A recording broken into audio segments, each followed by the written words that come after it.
Journalist Urmilesh जी जो कि जुड़ नहीं पा रहे हैं, और हमारे पूर्व साथी मनोज कुमार सिंह जी, लक्ष्मण यादव जी,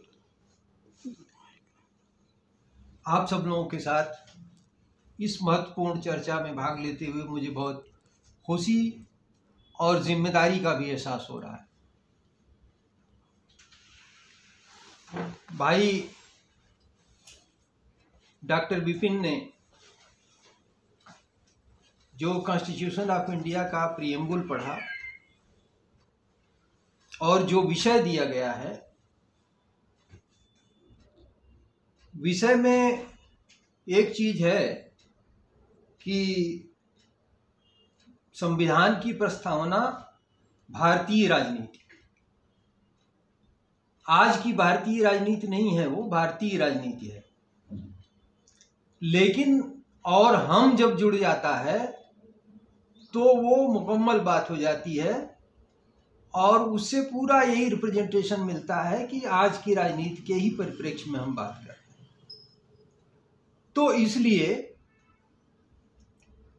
भूतकाल की बातों को डॉक्टर उर्मिलेश ने भी अच्छी तरह कवर किया।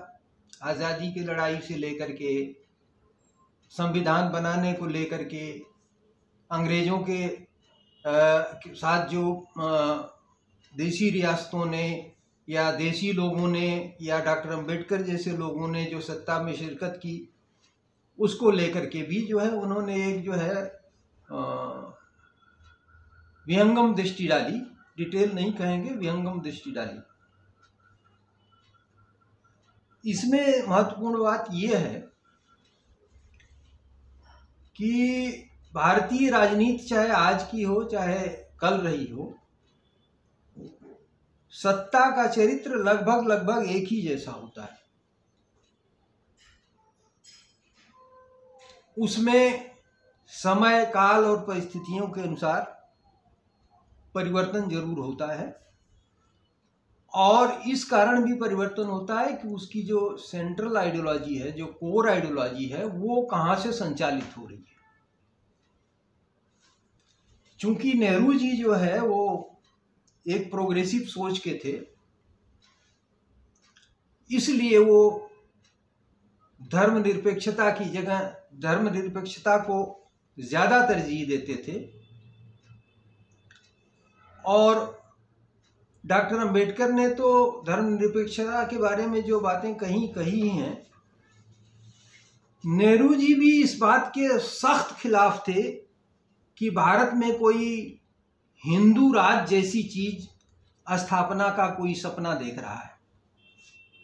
और नेहरू जी ने इसको बहुत साफ जो है इसको मैनिफेस्ट किया था अपने भाषणों में भी, कि अगर वो दिन जो है जब हिंदू राज बनने की बात है, वो बहुत ही दुर्भाग्य होगा और ये भारत के लिए विनाशकारी होगा। और इन्हीं शब्दों में अंबेडकर ने भी कहा। बहरहाल हम लोग जो प्रस्तावना की बात कर रहे हैं, प्रस्तावना के रेफरेंस में हम लोग एक एक पॉइंट को लेकर के जो है बात रखते हैं। जैसे एक बात इसमें अंग्रेजी वाले पोर्शन में लिखा है, हैविंग सोलेमनली रिजॉल्व्ड। रिजॉल्व जो है वो इशू रिजॉल्व किया जाता है, तो ये सहमति भी होती है, संकल्प भी होता है और किसी इशू को हल करने वाली बात भी होती है। इसका मतलब ये हुआ कि पहले जितने ओपिनियन डिफरेंसेस थे, मतभेद थे, उनको सबको हल कर लिया गया है। और इसके बाद हम लोग भारत को जो है वो कॉन्स्टिट्यूट कर रहे हैं, किसमें? सॉवरिन सोशलिस्ट में, सेकुलर डेमोक्रेटिक रिपब्लिक में। ये तो मोटी मोटी बात हुई। और वो कैसे करेंगे उसमें जो है जो आप लोगों ने डिटेल किया उसका, कि जो है जस्टिस, लिबर्टी, इक्वलिटी, फ्रेटर्निटी, उसके जरिए जो है हम उस सॉवरेंटी को, उस सोशलिज्म को और उस डेमोक्रेटिक रिपब्लिक को लाएंगे। ऐसा हमने संकल्प किया था, ऐसा हमने ये मिशन लेकर के हम चले हैं। अब उसमें जो है हम कहाँ पर स्थित हैं, इसका ऐतिहासिक संदर्भ और आज का संदर्भ। ऐतिहासिक संदर्भ में ये है कि उर्मिलेश जी बहुत सही इंगित कर रहे थे कि कई धड़े थे जिनके अपने अपने आइडियल्स थे, अपने अपने जो है अपनी अपनी सोच थी कि किस तरह का भारत बनाना है। ठीक है, एक मिनट।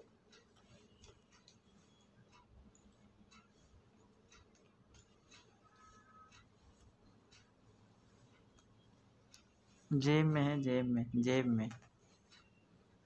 हाँ बस, हाँ क्षमा करिए। तो उसमें जो है आज़ादी के पहले जो हिंदू महासभा जैसे धड़े बने, बाद में आरएसएस में कन्वर्ट हुए, मुस्लिम लीग जैसे बने, तो मुस्लिम लीग का निपटारा तो पाकिस्तान बना करके कर दिया गया, लेकिन हिंदू महासभा का निपटारा शायद उन लोगों के नज़रिए से नहीं हो पाया, और इसलिए वो लगातार बीच बीच में जो है वो इस तरह की आवाज़ें उठती रहती हैं, और जो हम लोगों ने सेकुलर नाम दिया है उसको बीच बीच में उस सेकुलरिज्म को आघात पहुंचता है, और आगे भी आघात पहुंचते रहने की संभावनाएं हैं अगर उसको मजबूती से नेशनल स्टेट ने नहीं रोका तो ये सॉवरेंटी जो है ये क्या है? सॉवरेंटी जो है वो चीज़ है, संप्रभुता जिसको कहते हैं।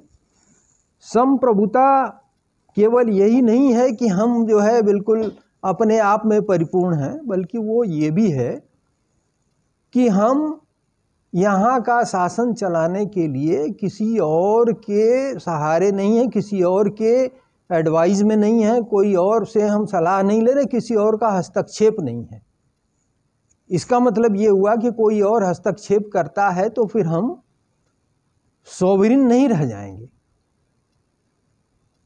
इसका मतलब ये हुआ कि अगर हमने अपना जो नीचे दिए गए जो रास्ते हैं उनसे भटके अगर, तो ये संभावना है कि दूसरे का इसमें हस्तक्षेप हो जाएगा, इसलिए ये सोवरेंटी ख़त्म हो जाएगी। दूसरा है सोशलिस्ट। अब ये सोशलिस्ट क्या है? मोटा मोटा सोशलिज्म जो है ये पश्चिम की अवधारणा जो है यूरोपियन अवधारणा है, और इसी को लेकर के मार्क्सिज्म ने दुनिया में इतना बड़ा तहलका मचाया। 80-90 सालों तक आपने देखा, पढ़ा। बेसिक जो इसका है सोशलिज्म का आर्थिक पहलू को लेकर के, और आर्थिक पहलू आर्थिक समानता को लेकर के है, वो समाजवाद का जो डिफिनीशन है। लेकिन डॉक्टर अंबेडकर का विचार इसमें बहुत प्रासंगिक है। वे कहते हैं कि ये जो सोशलिज्म है, समाजवाद है, वह डेमोक्रेसी से एकदम से नहीं लाया जा सकता है। इसके लिए थोड़े दिन के लिए ही सही, लेकिन जो है एक ऐसी सरकार होनी चाहिए जो डिक्टेटर हो। वही लोग जो है उतना मजबूत फैसला लेकर के, उतना कठिन फैसला लेकर के, जिसको बहुत सारे लोग लाइक नहीं करेंगे, जो सदियों सदियों से धन संपत्ति को हथियाए बैठे हैं वो इतनी आसानी से अपनी धन संपत्ति को नहीं छोड़ेंगे कि आप बांट दो ले जा करके।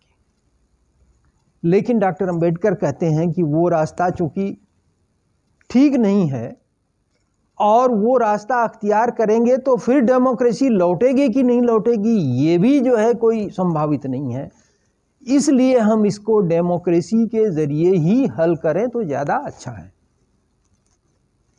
यही कारण है कि दुनिया के एक देश को छोड़ करके, शायद स्पेन, और किसी भी संविधान में जो है वो जो डायरेक्टिव प्रिंसिपल्स हैं स्टेट के वो कहीं नहीं है। इसीलिए डॉक्टर अंबेडकर ने जानबूझ करके डायरेक्टिव प्रिंसिपल्स को हिस्सा बनाया संविधान का, और डायरेक्टिव प्रिंसिपल्स को जो है वो इंटरप्रिटेशन और चैलेंज के लिए, उसकी अपील को सुनने के लिए भी उन्होंने जो है प्रोटेक्शन दिया कि उसको जो है चैलेंज नहीं किया जा सकता है, क्योंकि वो एक नीति निर्देशक सिद्धांत हैं, वो बाध्यता नहीं है, वो डिजायरेबल चीज़ें हैं, वो डायरेक्शन देती हैं। और उसके ज़रिए ये उम्मीद की गई थी कि शायद हम संपत्तियों के बंटवारे करके जो है उसको सोशलिज्म ला सकेंगे। लेकिन हुआ क्या, कुछ स्टेट्स ने जो है, जैसे संकेत कर रहे थे उर्मिलेश जी, कि ज़मीनों के बंटवारे शुरू किए, तो उसमें जो है लिटिगेशन पैदा हुआ, लोगों ने कोर्ट का रास्ता लिया और तमाम तरह के विवाद हुए। फिर नेहरू जी ने फिर संविधान संशोधन किया, फिर उसमें भी बाद में विवाद हुआ। वो एक लंबी कहानी है। मोटा मोटा बात यह है कि डायरेक्टिव प्रिंसिपल्स को भी ईमानदारी से 75 साल हो गए आज़ादी के, लेकिन उसमें इतने सारे काम हैं जो कि पूरे नहीं किए गए। पिछली सरकारों ने भी नहीं किए और अब की सरकार ने तो कुछ हाथ ही नहीं लगाया। तो इस तरह से जो डेमोक्रेसी के लिए सोशलिज्म का जो सपना था, वो सोशलिज्म का सपना समहाउ जो है वो पूरा नहीं है, पूरा होता हुआ अभी दिखता नहीं है।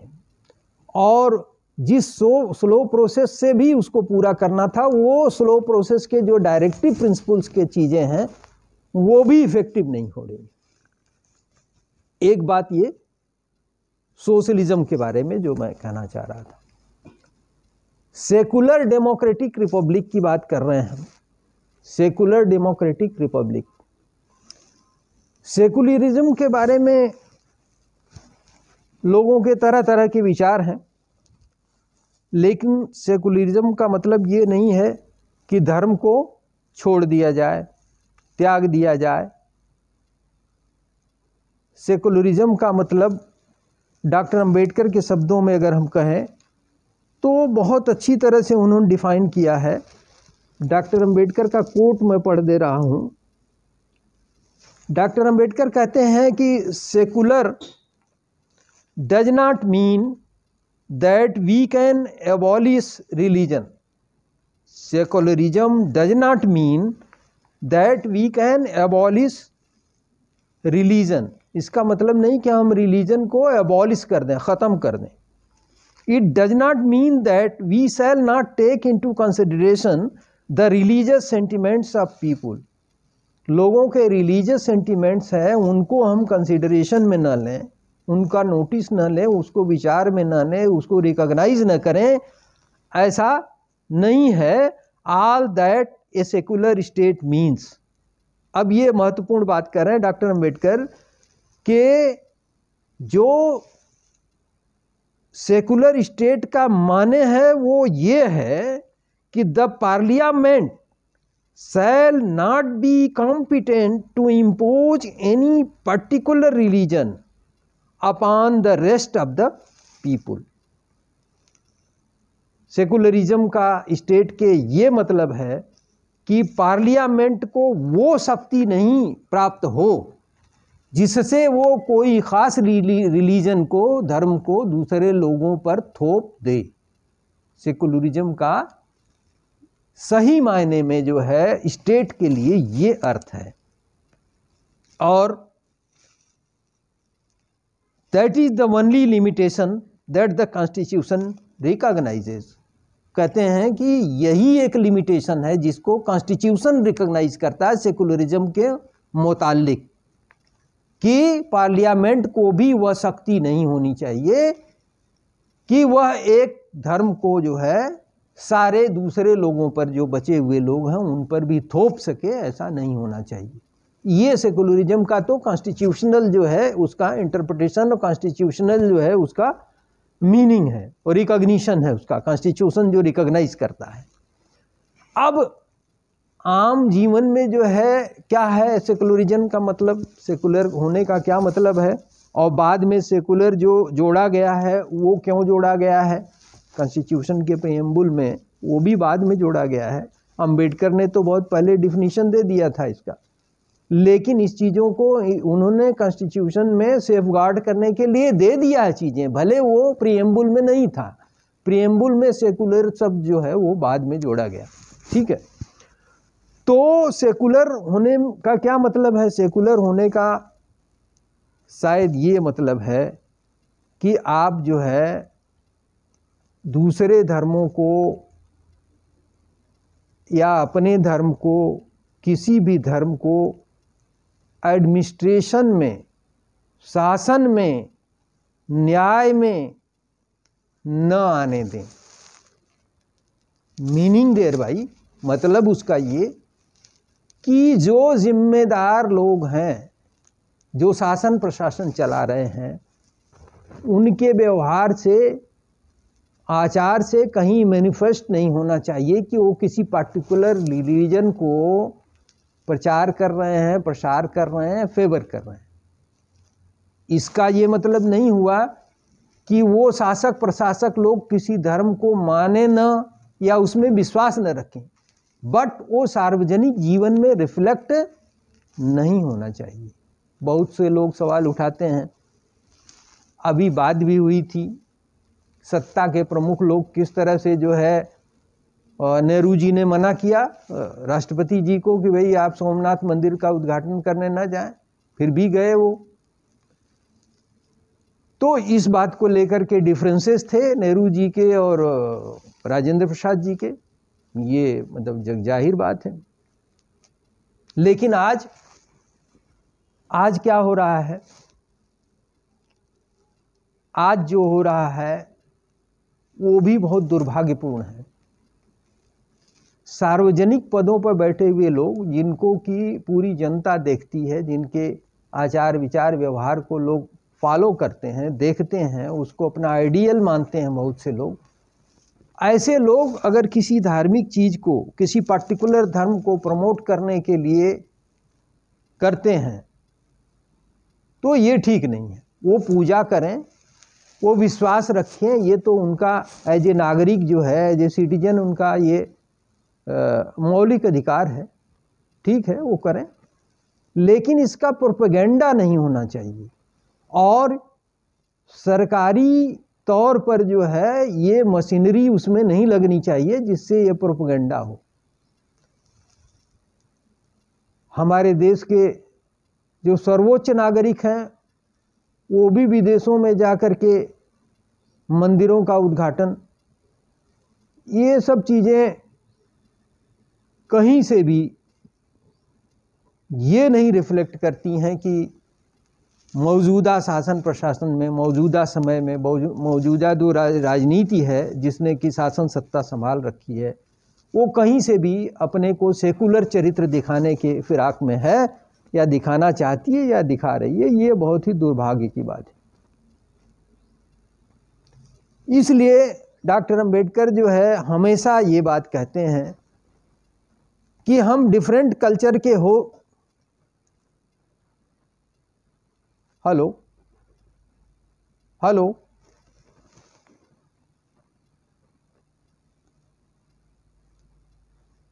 Hello hello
hello. नेटवर्क की ही दिक्कत है। हाँ जगहों पर बारिश भी हो रही है। हाँ, कुछ प्रॉब्लम हो जा रही है, कुछ प्रॉब्लम हो जा रही है। हाँ सर, नेटवर्क की दिक्कत है हाँ ठीक है, मैं थोड़ा। हाँ मैं जो है हाँ तो मैं हाँ सर, अपनी बात आप पूछिए। संक्षेप थोड़ा कर सा समय का अतिक्रमण। संक्षेप, अच्छा संक्षेप करें। जी सर। हाँ सर, संक्षेप। हाँ तो बातें तो हाँ, बहुत संक्षेप में बहुत अपनी बात। बहुत सारी बातें हैं। अब डॉक्टर अंबेडकर जो है इसीलिए कहते हैं कि किसी भी कल्चर को, किसी भी जो है रिलीजन को, किसी भी इसको जो है आप इतना जो है प्रमोट मत करिए सार्वजनिक जीवन में कि वो आपको डिविसिव हो, बांटने वाली हो। इसलिए जो है, इसीलिए वो कहते हैं कि हम जो है पहले भारतीय और पहले हिंदू मुसलमान, इसका नारा न देके पहले भारतीय, लास्ट में भारतीय और केवल भारतीय।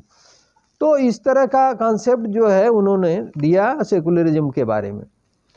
जो अगली बात है वो ये है कि जो हम लोग लिबर्टी की बात करते हैं, वो लिबर्टी के बारे में आप लोगों ने देखा कि कितने सारे लोगों को जो है, अभी मीना जी ने बताया कि कितने हजार लोगों को जो है कैद किया गया, मुकदमे चलाए गए, फर्जी FIR हो रहे हैं। तो ये सब चीज़ें जो है वो जो हमारी डेमोक्रेसी है उसके लिए तो ठीक नहीं है। प्रियम्बुल जो दिया गया है उसके तो बिल्कुल ही विपरीत है। तो 4690 मतलब 5000 बता रहे थे, तो ये बड़ा ही दुर्भाग्यपूर्ण है। तो इस तरह की चीज़ें जो है, जो बात कर रहे हैं जस्टिस की, हम ये लिबर्टी की बात कर रहे हैं। एक्सप्रेशन, बिलीफ, फेथ और वर्शिप की बारे में जो है, जो देखिए किस तरह से बड़ा जो मेजॉरिटी होती है वो कैसे माइनॉरिटी को ट्रीट करती है, इसका डॉक्टर अंबेडकर का एक कोट मैं दे रहा हूँ।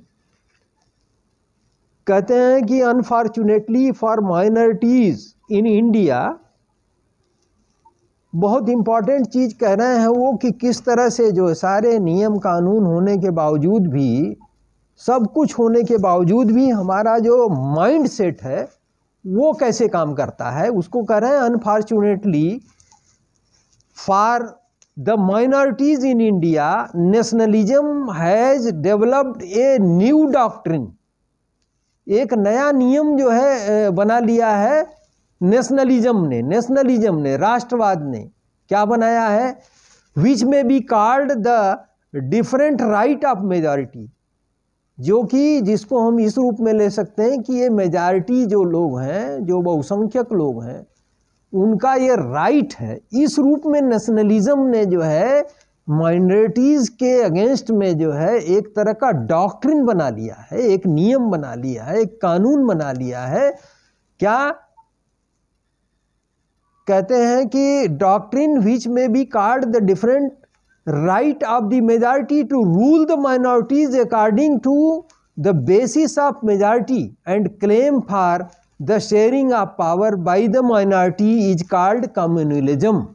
अगर कोई माइनॉरिटी जो है क्लेम करता है कि शेयर करेगा पावर, तो इट इज कॉल्ड कि ये जो है कम्युनल है। अगर माइनॉरिटी क्लेम करता है तो इट इज कॉल्ड कि वो जो है कम्युनल है। अब तो एंटी नेशनल बोला जाता है। While the monopolising of the whole power, पूरे पावर को जब मोनोपोलाइज कौन करता है, by the majority is called nationalism. देखिए डॉक्टर अंबेडकर ने उसी टाइम जो चीज़ लिख दिया है वो आज भी कितनी सच है कि नेशनलिज्म की और एंटी नेशनल की कैसी परिभाषा है। तो है और भी बहुत सारी चीज़ें हैं इसमें।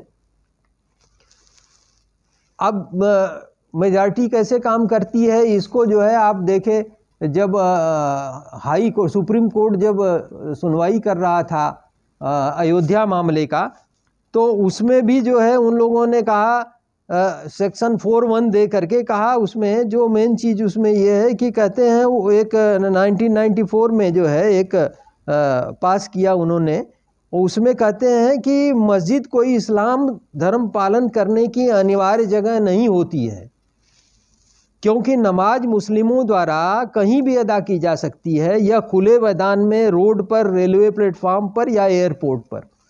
अब जो वर्शिप की आपको जो है, जो आप आज़ादी दी गई है, उसके बारे में आप उसको यहाँ से तुलना करके देखिए कि मेजॉरिटी लोग किस तरह से जो है, जो कोर्ट कचहरी में बैठे हैं, शासन प्रशासन में, वो इंटरप्रिटेशन कैसे करते हैं। आप भी कहीं पूजा पाठ करते हो, सर नवाते हो, बिना मंदिर के भी सर नवाते हो, आपकी तो प्लेस हो गया और उसका प्लेस नहीं हुआ। जब आपको जो है कोई फैसला उस तरह करना होता है, देन यू इंटरप्रेट डिफरेंटली, आप अलग तरह से उसको इंटरप्रिटेशन करते हैं, उसको जो है आप परिभाषित करते हैं। जैसे ऊपर बताया हमने, नेशनलिज्म एंटी नेशनलिज्म कैसे करते हैं। तो कुल मिलाकर के जो है ये सत्ता का जो चरित्र है, वो उसका जो है वो किस कोर आइडिया से संचालित हो रहा है, उस पर निर्भर करता है। आज जो चारों तरफ जो है दिखाई दे रहा है आपको कि जो है ये बीफ खा रहा, ये खा रहा, ये तो कहिए कि संविधान बनाने में उन लोगों को ये भी देनी चाहिए थी कि ये जो स्वतंत्रता है वो खाने की भी स्वतंत्रता होनी चाहिए कि क्या चीज़ खाएं। जैसे उन्होंने लिखा ना, विचार, अभिव्यक्ति, विश्वास, और ये शायद भूल गए होंगे, उन्होंने कल्पना ही नहीं किया होगा कि जो है ये खाने की भी स्वतंत्रता, भाई कि तुम बीफ खा रहे हो तो अब तुम्हें मारेंगे, तुम तो एंटी नेशनल हो गए हो। तो that was not imagined that time. उन्होंने सोचा कि चलो ये श्रद्धा और विश्वास में ही आ जाएगा कि कोई विश्वास करता है कि गाय का मांस खाना कोई बुरी चीज़ नहीं है, तो उसका अपना विश्वास है ये। दे माइट हैव थॉट, उन्होंने ये सोचा होगा कि ये कवर्ड है इसमें। लेकिन आज डिफरेंट स्थितियां हैं। तो इसमें देखिए कि उसको लेकर के किस तरह आप सब लोग जानते हैं, पढ़े हैं कि कैसे राजस्थान में, असम में, उत्तर प्रदेश में, थाने में किस तरह से जो मॉब लिंचिंग, लोगों को मारना, FIR करना, तो इस तरह की चीज़ें जो है बहुत सारी होती रही हैं। कुल मिलाकर के ये जो प्रेजेंट रिजीम है, ये पहले की रिजीम ने तो ऐसा किया ही। इंदिरा जी के टाइम में जब 1975 में आप आपातकाल स्थिति देख रहे होंगे, तो लोगों को गिरफ्तार किया गया, बिना कारण बताए हुए मुकदमे चलाए गए, बरसों बरसों तक रखा गया जेल में उनको। उस तरह की स्थितियां जो है आपातकाल न घोषित करके ही अभी हो गई हैं। जो एक्सप्रेशन है, फ्री एक्सप्रेशन है, उस पर जो है तालेबंदी हो रही है। तो ये सब चीज़ें, जैसे उन्होंने कहा कि 149 लोगों पर ही केवल जो है क्रिमिनल सिद्ध हुआ, उसमें भी कितने पेंच होंगे कि वो भी कैसे सिद्ध हुआ होगा, वो भी बड़ी बात है। तो कुल मिलाकर के बात ये है कि जो प्रेजेंट रिजीम है, इसमें जो राजनीति जो चल रही है अभी, वो इस तरह की है कि आपके प्रिएम्बुल में जो घोषणाएं हैं वो उसका जो है तहस नहस किया जा रहा है।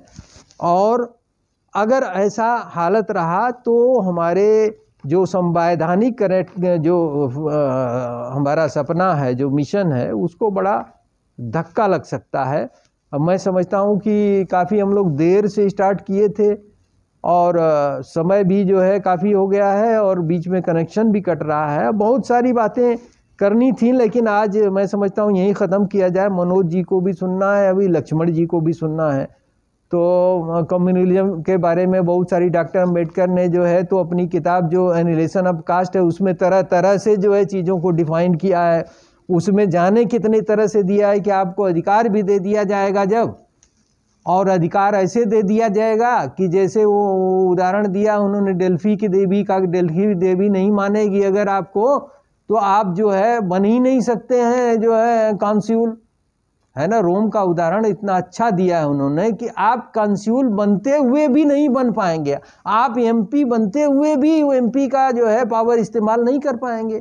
You are representative of some schedule caste, schedule tribe, Muslim, but उनके लिए आप कुछ कर नहीं सकते हैं। ऐसा जो है आपको घेर करके रखा जाएगा, ऐसे प्रेशर में आप रखे जाएंगे, चाहे वो मानसिक रूप से, धार्मिक रूप से, जैसे भी है।